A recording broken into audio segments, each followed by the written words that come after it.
My name is Zach Hall. I go to Wayne Woods High School, and I would like to know a background about you guys. Okay.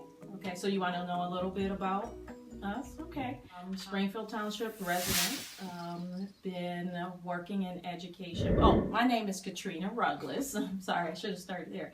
Katrina Ruggless, and I am a resident of the Winton Woods City School District in Springfield Township. I'm in education.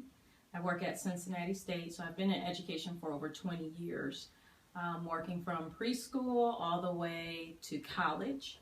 And I've been focused on really helping students become the best that they can be. Sometimes students come to me at Cincinnati State and they're not ready, so I work to advocate for those students and help them gain the skills that they need to be successful in college. I'm married to Mr. Ruggless, and we have 3 children, and I love my community, and it's a little bit about myself.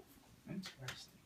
Okay. I'm Sean Ruggless. I currently, during my day job, serve as President and CEO for the Greater Cincinnati and Northern Kentucky African American Chamber.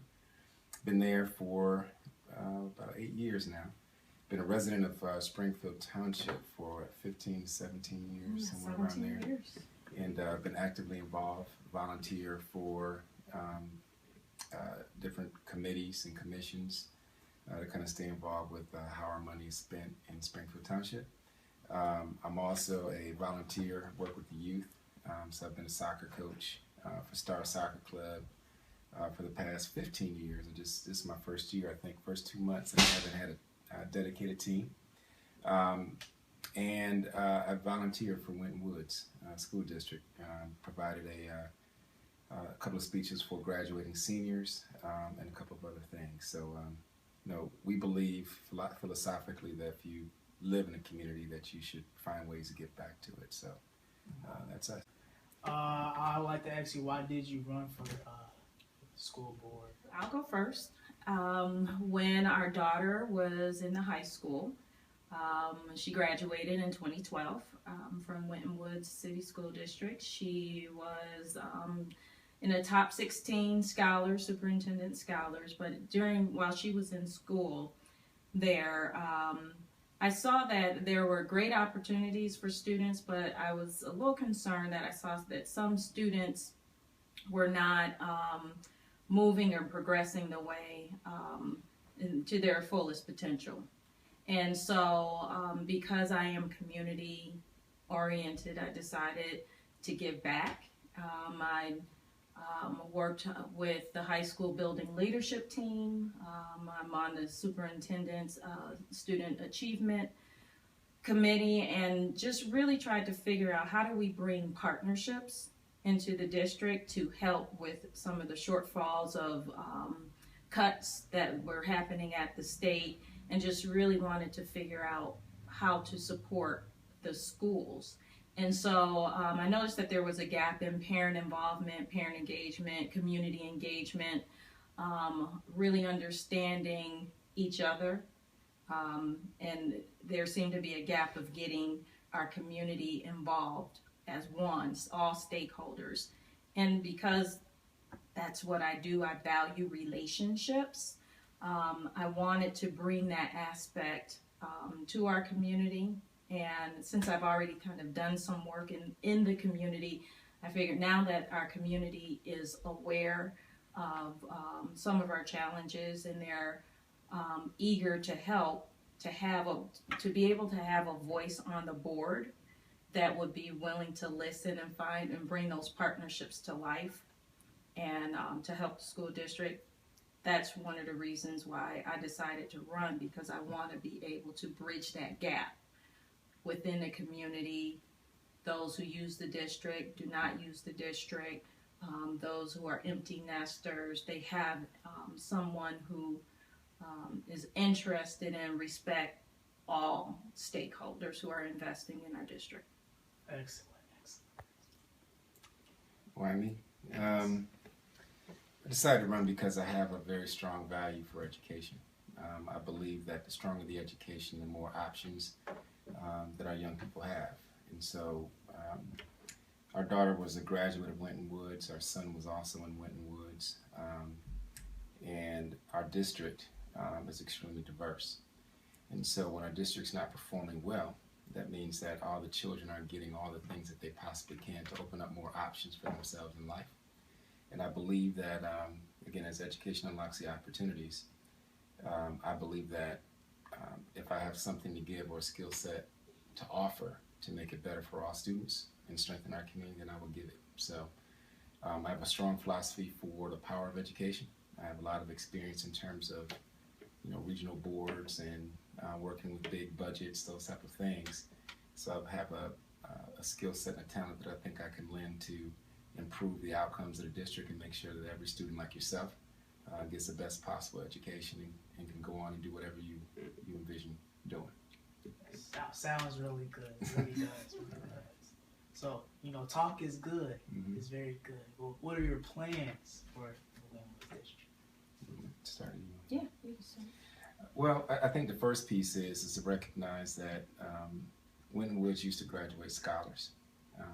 Folks who used to come out of Winton Woods were recognized nationally and scholars. But if you look at the track record for Winton Woods over the past 12 to 14 years, we've been in what's called continuous improvement. So on a scorecard, that might be a C or a D. In some categories, we might be an F. So there's a lot of great things happening in Winton Woods in terms of just some things that are changing, but the momentum is not enough to change the overall status of the entire district. So the first couple, and then the other part is that, since this is a government class, government is about allocating resources and money. In Hamilton County, where we live, this school district, or the parts of town that we live in, is one of the highest tax districts throughout the entire region. And so what we want to do is first, we want to make sure that that the district moves and improves its state ranking, because all communities deserve great schools. And so we want to move from a position of a D or an F on the state report card up to something that's acceptable, like a B or an A. The second piece is that in order to do that, we are battling shrinking budgets. So less money is coming in from the state, which means that we have to make every dollar that we have work harder. And so we would like to take a look at administrative costs and see if there's any efficiencies there to drive more spending in the classroom. The last piece is that great school districts have the involvement from the community. And so teachers play a role, community partners play a role, administration plays a role, and the board plays a role. And so just like Katrina's been talking about, it's really through those partnerships that we're able to advance education. So those are the three things that I'd like to see happen, but I would really like to create an actionable strategic plan in the first 90 days of my seat on the board to be able to make sure that we have the full year with nothing but progress happening. The plan that what I would do is, like Sean mentioned, I would continue to build upon those partnerships that we have within the community. So here's the reality: is we have 4 communities that make up the Winton Woods City School District. And if you really get down and talk to some of the individuals in these communities, you will find that we have one shared value, which is academic excellence. And so whether individuals are pro Winton Woods, pro public school, wherever they sit, there's a wide variety of feelings and where people how they approach support for the schools.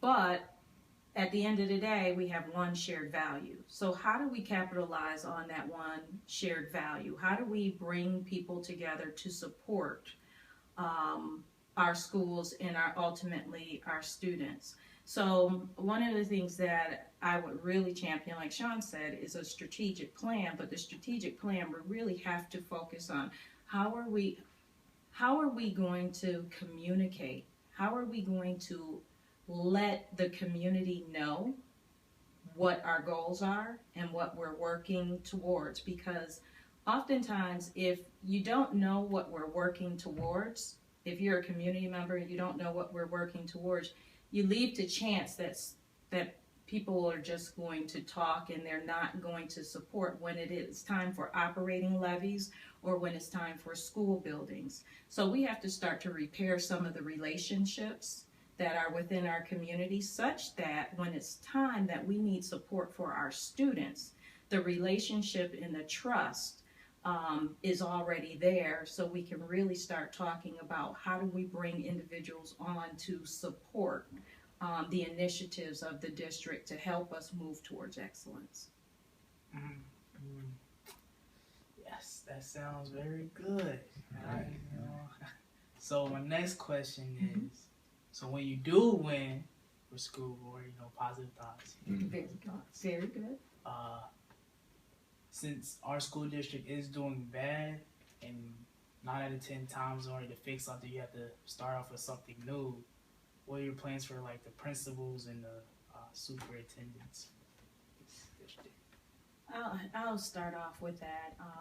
Sean has more experience with regional boards, so an organizational structure. So for me, I would need to come in and really understand, where are we?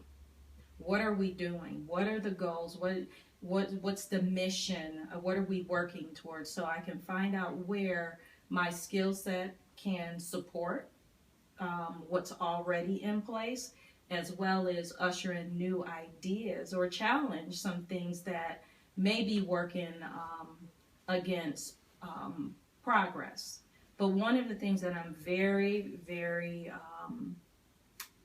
is one of my values is accountability.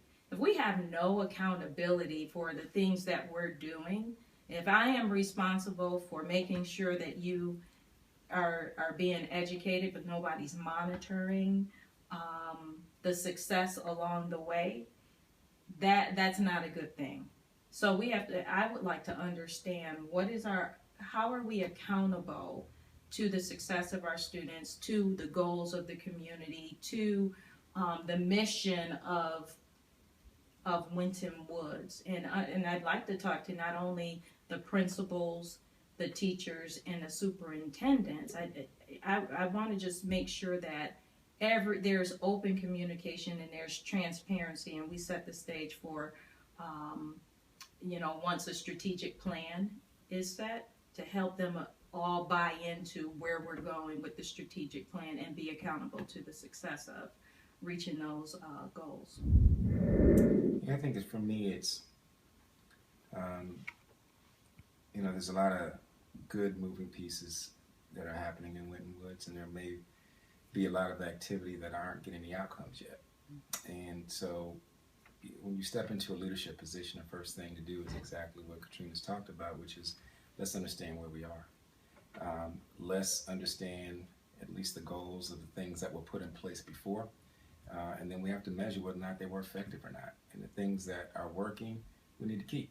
And the things that aren't producing any fruit, then we need to find some things to replace those things. As it relates to the administrators and the teaching, the teachers are one of the most critical decision points, because they have the support that they need to be effective in terms of educating our children. And so the first things I would look at, obviously, is kind of doing an inventory. Hey, what are all the different things that are going on? And let's identify what's working and what needs more time to work. And then what are some of the things that we've tried that aren't producing results?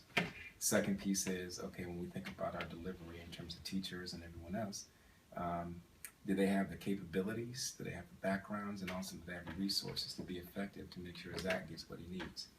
The last thing, really, is we're going to have to make some hard choices. And what I mean by that is that we have to be surgical in what we do. If we recognize that we have an issue in the 3rd and 4th grade, but we're sitting here focusing on other grades, then by the time those 3rd and 4th graders go to high school, they're not going to be prepared. And so those are the things where we have to be very surgical and say, let's look at the pipeline of students that we have. For the students that are doing well, let's make sure they're still challenged. But for the students that are in the middle and the students that are underperforming right now, what is it that we need to provide them to be able to get them up to an acceptable standard of performance? Because in the state report card, there's 24 indicators in terms of that this district's raised evaluated on. One of the indicators like 3rd grade math, another indicator is 3rd grade science, whatever it is, math, reading. So out of all of the indicators, there are still some students who aren't performing well. Those are the ones who need the